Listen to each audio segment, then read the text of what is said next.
Whenever you find it hard to forgive someone, somebody's done something to you and you just don't want to forgive. You're angry at the person and it's justifiable. What they did was horrendous and you're just stewing about it and there's nothing that can you don't want to forgive them. You feel completely righteous in being angry at them. Well, we all know that forgiveness is better, even if in the current situation we know that we are 100% in the right. But if we're not willing to forgive, then they've taken advantage of us. If you ever don't want to be taken advantage of, then forgive.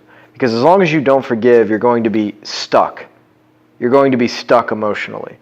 I've noticed when somebody does something to me, and something happened recently where it was very hard to forgive, if I put on beautiful music, really beautiful music, Ave Maria, Pachelbel's Canon in D, some Gregorian chants, something like that, and I listen to it and I become one with the beauty, one with the harmony, almost instantaneously, certainly spontaneously, without any will from me, feelings of forgiveness rise up. The best versions of myself emerge. I can see the world in a more forgiving light, in an unconditionally loving way.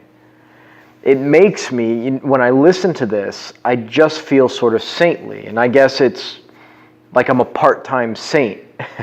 I expose myself to beauty and I do beautiful things.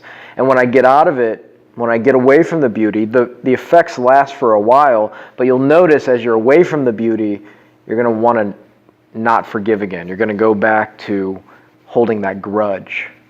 But then if you go back into the beauty, your higher self emerges. Your greatness emerges. Your spiritual genius emerges. And it's not even you. You kind of void yourself in the beauty of the music. The essence of the harmony of existence comes through you and you create peace. And eventually it's not even forgiveness. You instantaneously see that human beings do things sometimes because of their humanness, because of the animal residue from our evolutionary precursors. And there's nothing to forgive. It's just instant mercy. We always talk about forgiveness, but it's really mercy when somebody harms us. And mercy is sweet, and it's beautiful. And sometimes we can reach out to that person and forgive them, and sometimes it's almost transmitted through the instant we forgive, the instance we feel love. Simultaneously, it's as if that person feels it. And I can tell you in my life sometimes when I've forgiven somebody and forgiven myself even, the person I forgive will pick up the phone and call me moments later. It's happened to me several times. I remember at one time I was on a basketball court and I was just shooting by myself. It's kind of what I do for therapy because I played basketball when I was younger and I had this person who wronged me. And as I was there and I had my headphones in and I was listening to beautiful music and shooting, I had this overwhelming feeling of everything's okay and I don't have to be mad at this person.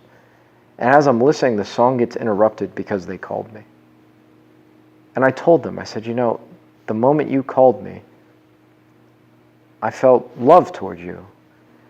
And I knew I could do what you did to me. I could do the same thing. I'm not better than you. I could do something like that too. I'm not without sin, of course. And they said, I had no intention to call you. And just a few seconds ago, I felt the urge to call you.